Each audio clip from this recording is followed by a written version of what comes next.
नमस्ते। हमारी खास बातचीत के इस कार्यक्रम में आपका स्वागत। अ, इस हफ्ते जिस तरीके से लगातार कई सारी सियासी घटनाएं हुई और बहुत महत्वपूर्ण रहीं। एक तरफ जहां विपक्ष से जो सांसदों का निलंबन हो रहा था, वो बड़ी संख्या में रिकॉर्ड इस संख्या में जो है वो निलंबन देखा गया। दूसरी तरफ भारतीय जनता पार्टी की जो तैयारियां हैं चुनाव की वो देखी जा रही हैं। इसके अलावा जो तीसरी बात है वो लंबे समय के बाद इंडिया गठबंधन के जो तमाम दल थे वो एक साथ एक मंच पर बैठे हुए दिखाई दिए, जहां से कई सारी महत्वपूर्ण खबरें भी आई, जिसमें एक बड़ी खबर के तौर पर इसको देखा जा सकता है कि ममता बनर्जी, जिनको प्रधानमंत्री की रेस में बताया जा रहा था, उन्होंने खुद कांग्रेस के राष्ट्रीय अध्यक्ष मल्लिकार्जुन खड़गे का नाम बतौर प्रधानमंत्री इंडिया गठबंधन के तरफ से आगे करने का काम किया और अरविंद केजरीवाल ने उनका समर्थन किया। इसके अलावा कुछ और भी मुद्दे रहे जो बहुत बड़े, बहुत महत्वपूर्ण थे।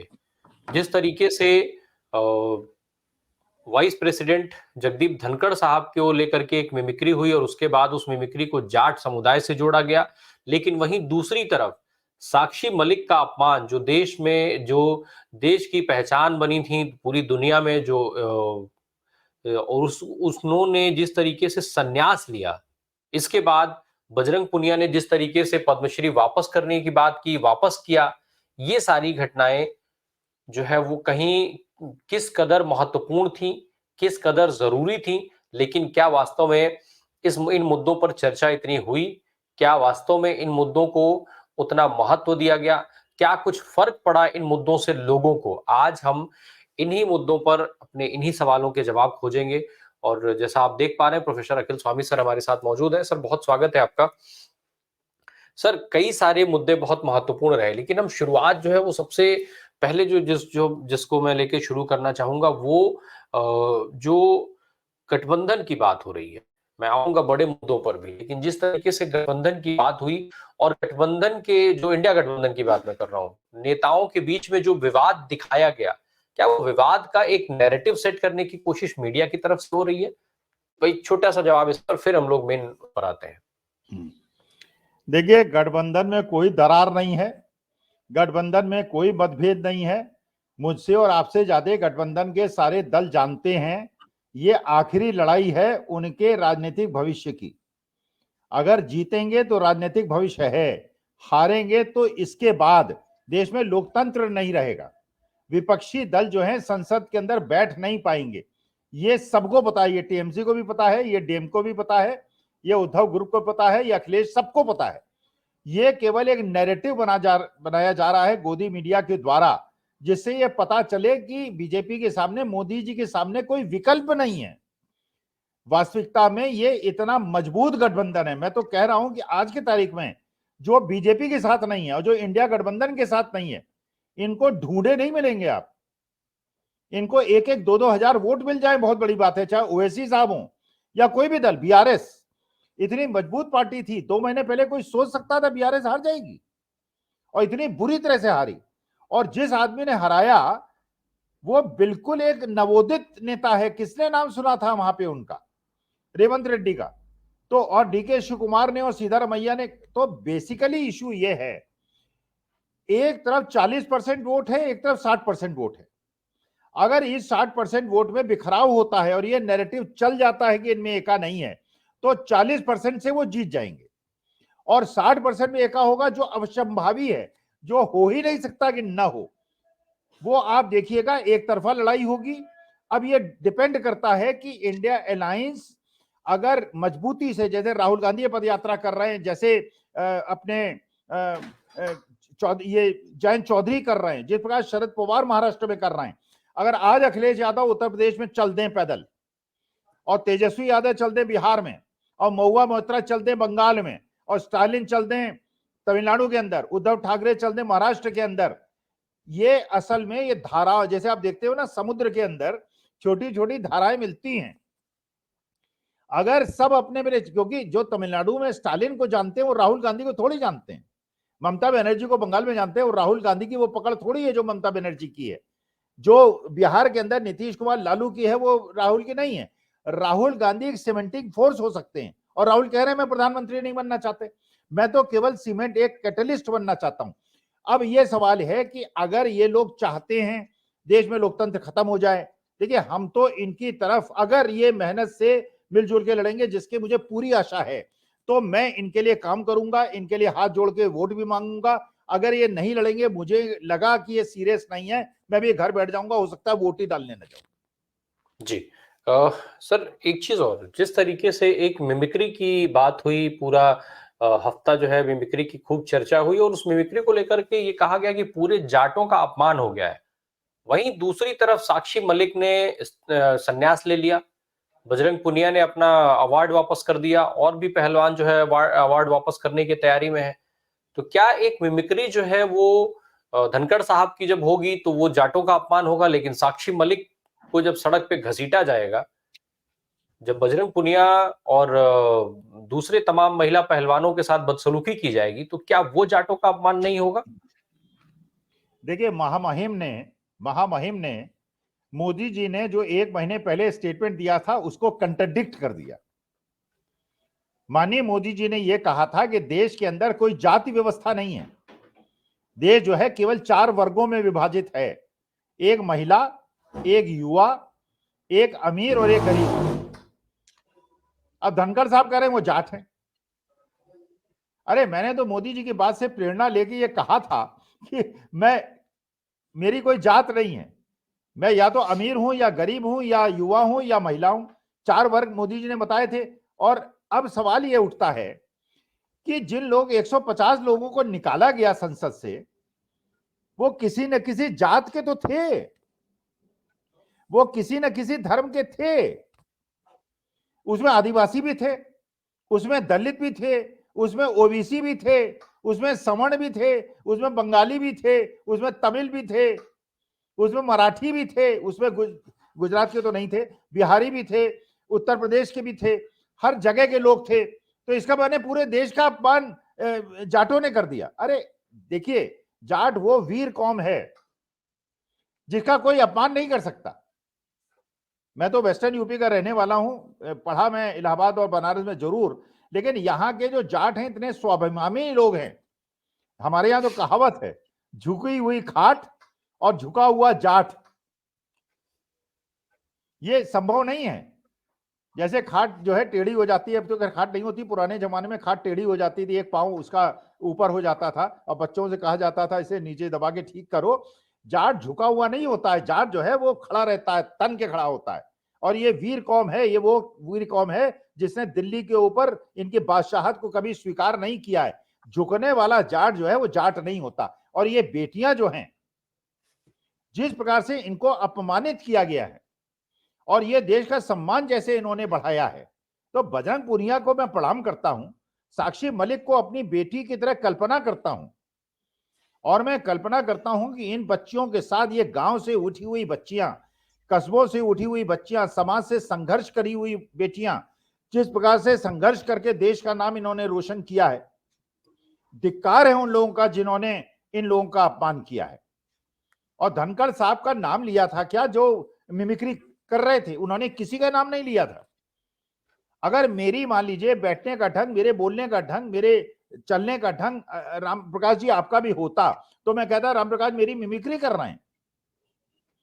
अरे बहुत सारे हजारों लोग होंगे जिनका एक बोलने, अच्छा मिमिक्री आर्टिस्ट नाम किसी का लिया नहीं। और आपने पार्लियामेंट के अंदर मोदी जी ने जो इस वो किया था, वो आपने देखा था क्या? वो क्या था? वो संसद के अंदर था, ये तो संसद के बाहर है।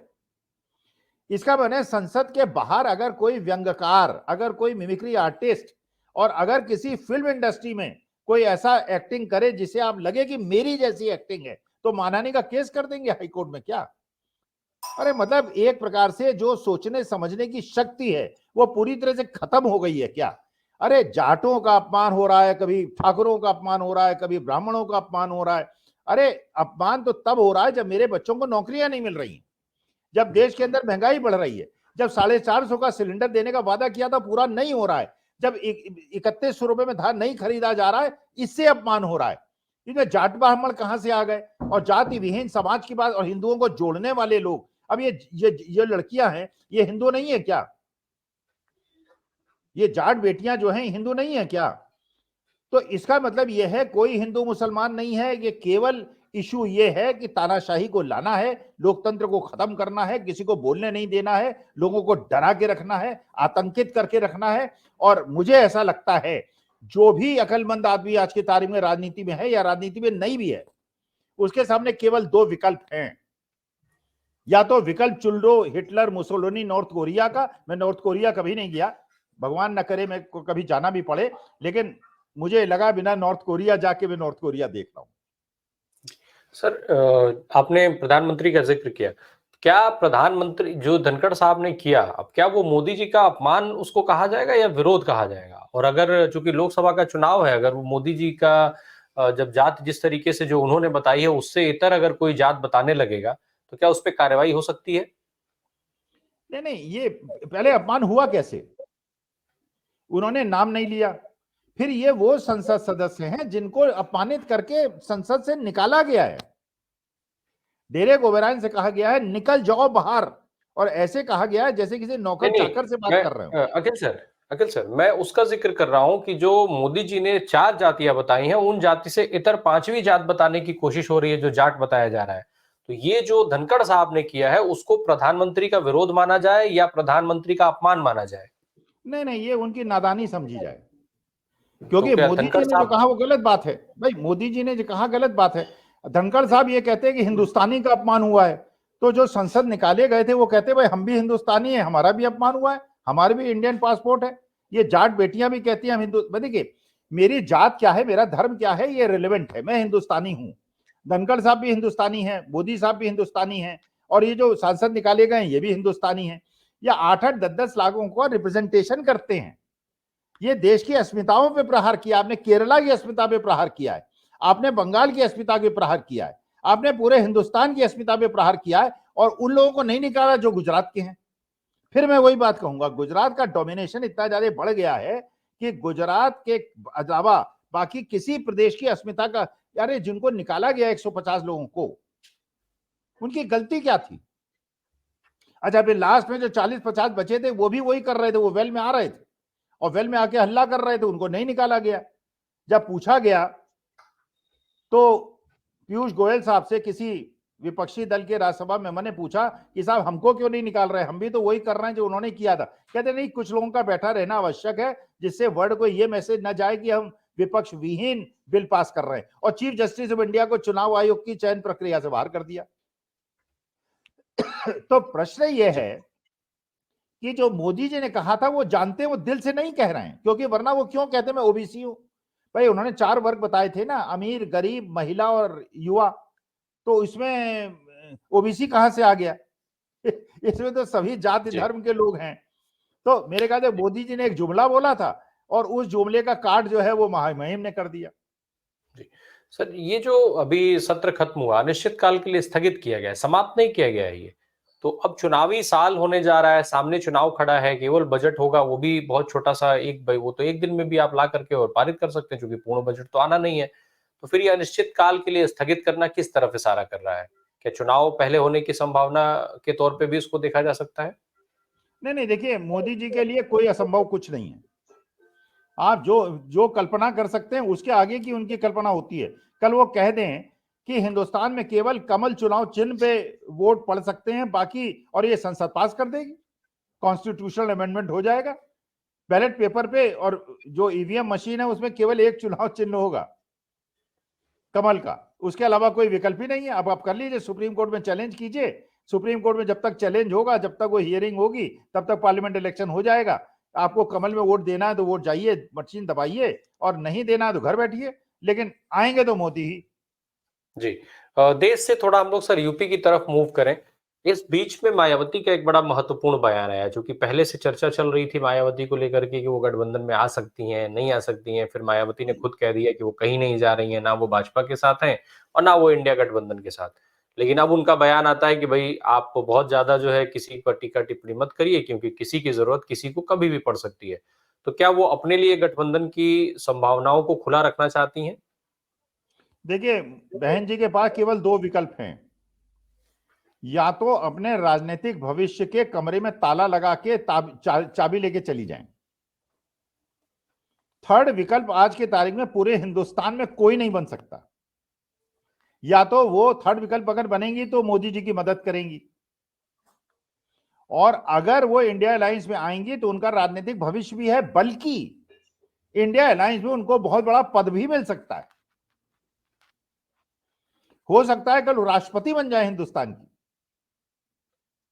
उपराष्ट्रपति बन जाए, कल गृह मंत्री बन जाए। लेकिन अगर वो ये सोचेंगे थर्ड फ्रंट बना के लड़ेंगे तो मेरे ख्याल से उनको एक सीट नहीं मिलने वाली है उत्तर प्रदेश में। उसके बाद उनका भविष्य क्या होगा?